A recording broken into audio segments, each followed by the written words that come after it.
Welcome to the Jamodi podcast, where we interview coaches and leaders to find out not just what they do, but how they do what they do. Becoming the best version of ourselves is Jamodi, just a matter of doing it. What's one thing that makes your program different?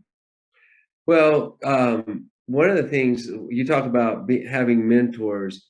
When in about 2007, I was going to visit. I always visit a coach prior to the season. I try to. I don't always, but I always try to visit a coach. If I was one year, I would call like Gene Katie, at Purdue, and say, Coach, hey, can I come to a couple of practices or come to a practice and just pick your brain? And so this particular year, 2007, I was going to visit Jim O'Brien, who was the head coach of the Pacers at the time.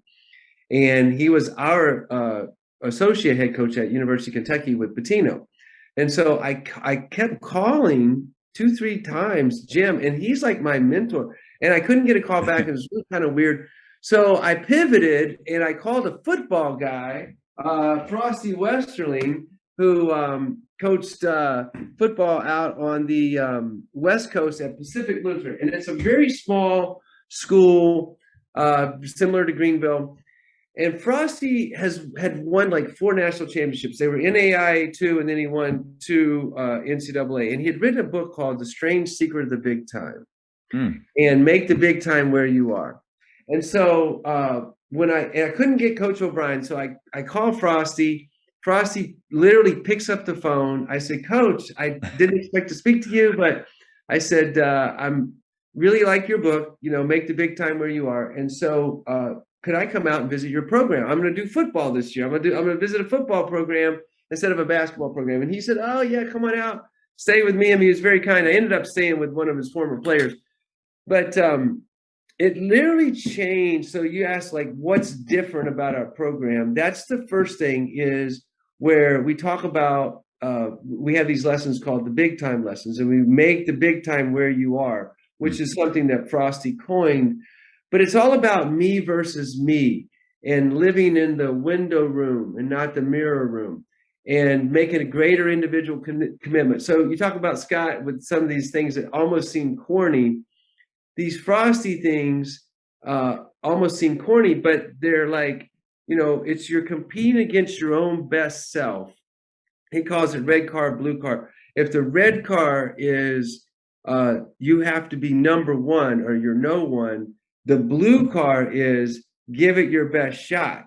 And most people in today's competitive arena are driving the red car. They want to, if you don't win it all, there's so much pressure to win, and the culture puts the pressure on there that you think you're competing against everybody else. And Frosty would say, no, we don't want that model. We want to compete against our own best selves. So that's the first thing that's different. The other thing, obviously, is how we play, which is just absolutely insane, crazy, fast, press, risky, press the entire game, send 4 guys to the offensive board.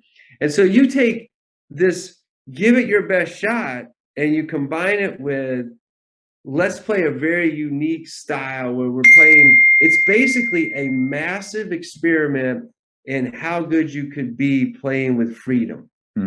And so that's a Westhead principle, like just rip the rear view mirror off, play with freedom, sub quickly, take risk, praise risk. And I don't know if you have the book, The System, behind you, written by Gary Smith and it's there.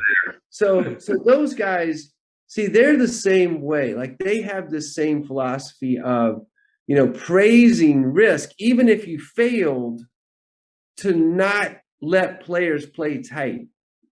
And so we also play more players. So we play, everything's double. We play double the amount of players. We score double the amount of points. Unfortunately, there are double the amount of fouls. But everything's double in our game. So those are things that are unique and different. And we're really comfortable with that. So, and sort of the verse that goes with that is Romans 12:2, which is, don't copy the behaviors and customs of the world, but instead let God inform your thinking, and then you'll learn to know his will for you, which is good and pleasing and perfect.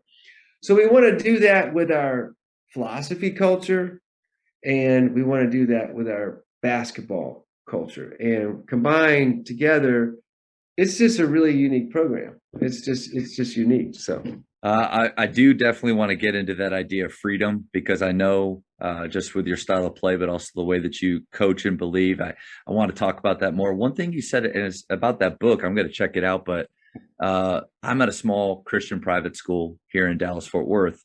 And so the idea is, how do I stay focused on this place, this job, these guys, and right. not the temptation to Absolutely. look for what's next, what's bigger, what's better. You've been at your school for a long time, and but you started at Yeah. Kentucky, Right. Yeah. like, so how has that journey been for you, being great at where you are? Right. So that is a great question. Here's the deal. I'll give you a little context.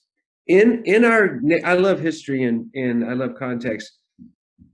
In our nation, in the history of the world, only in modern history, meaning the last century or so, have you been able to be broadcast in a wider region than just where you're at.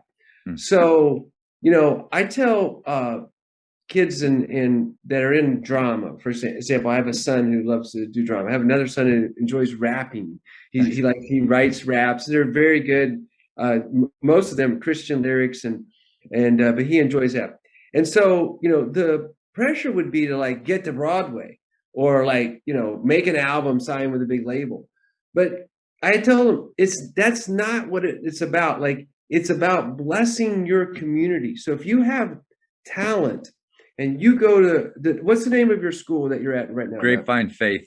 Grapevine Faith. So if you're at Grapevine Faith, and this was what Frosty would say, make it special. Make it special where you're at, because it's special for the people that are there. It's special for the people that get to watch your team play. And not until recent modern history were you broadcast on TV or social media or even in the newspaper. You literally had your small community, and if you had a good voice, well, you sang in the choir, and or if you were an actor, you did you did a play for your community, and it blessed that community. And so now, it's more widely broadcast. But I would just say that this idea of making it what we call the big time where you are is really all of history. That's what we've done. And so only modern times, only the social media pressure, only the TV, the movies have made these young people and all of us, our generation, just go a little nuts thinking it's never enough. It's never enough. And I don't think that's the way the Lord wants us to think. And I think that that's probably why we have more depression today. We have more anxiety, mental illnesses, is we compare and we compare and we compare, and we're never gonna stack up. Yeah. But if we say, how good can I be? How special can I make my program? Then you can relax and say, this is, I'm giving it my best shot. I'm getting in the gym, my hour a day, and we're practicing a couple hours a day, and we're learning to love each other. And we're giving it our best shot. Yeah. Instead of like find meaning in the place where you're at, instead of thinking there's bigger meaning at another school, in another program, in another situation. That's right. I think starting at Kentucky. I mean, I really started at Asbury, where it was NAIA school, small Christian college. The Lord blessed me, and I believe the Lord sees us and He cares about us. And when we cast our cares on Him, says in First Peter, that He sees us and cares about us. So I wanted to coach, and I applied to probably 30 places. Got serious with like 5, and I couldn't believe it. I got a position at Kentucky, and it was a long time. I mean, I worked with Eddie Sutton. We got in trouble. We got released. I came back a couple years later with Patino, got on his staff. We won a national championship. So that's like a dream come true for a little kid from Asbury, a small Christian college. But Coach Pitino always said to me, George, like, you really care about people, and you're getting a doctorate degree. Maybe you should consider going back to where you came from. Like, in other words, that's probably a good fit for you. And once or twice I had interviews to go to maybe bigger schools after I'd been here. And I even called Coach O'Brien and I said, Coach, I really want to work in the NBA. Let me just take a sabbatical or go back into Division I. I have an opportunity. He would get so frustrated with me. He'd say, George, you have 5 kids. He said, you and I both know what it's like at Division I.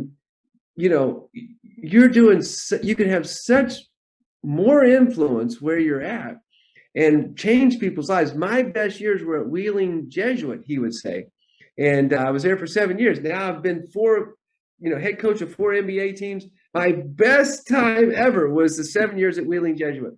So he would always talk me out of even considering making a move because, of his experience. And he just felt like, and I'm telling you what, there are NBA general managers that would say to me, I would trade places with you right now. Like, I would love to be where you're at.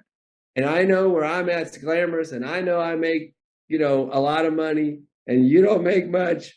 I would still trade you right now. And so that makes me think, it's really valuable, to make something special out of wherever you're at. Thank you for that reminder. I think I need to hear that a lot. And because those pressures and everything and you're right, social media can be used for good and to inspire people and help people. But more often than not, comparison is the thief of all joy. And I just happen to give my joy away. And, I read a friend on Facebook. He recently went through a divorce and he said, this year is going to be the year of me. I thought, this is going to be a disaster. Like, it's probably partially why you're at where you're at, where your life is falling apart. And if you would say this year is going to be the year of others, I go, you're going to dig out. You're going to start fresh. It's going to be a great year. But if you say this is going to be the year of me, I'm going, you're going to be miserable. You're going to be miserable the whole time. Now, I didn't write him. I didn't, text him back and say, hey, you're thinking in the wrong direction. But he'll figure that out. But that's the message we need to give the young people is if you start thinking about others and giving your life to others, you're going to actually have some good years and you're going to have some good teams and, that kind of stuff. So. Thank you for checking out today's episode.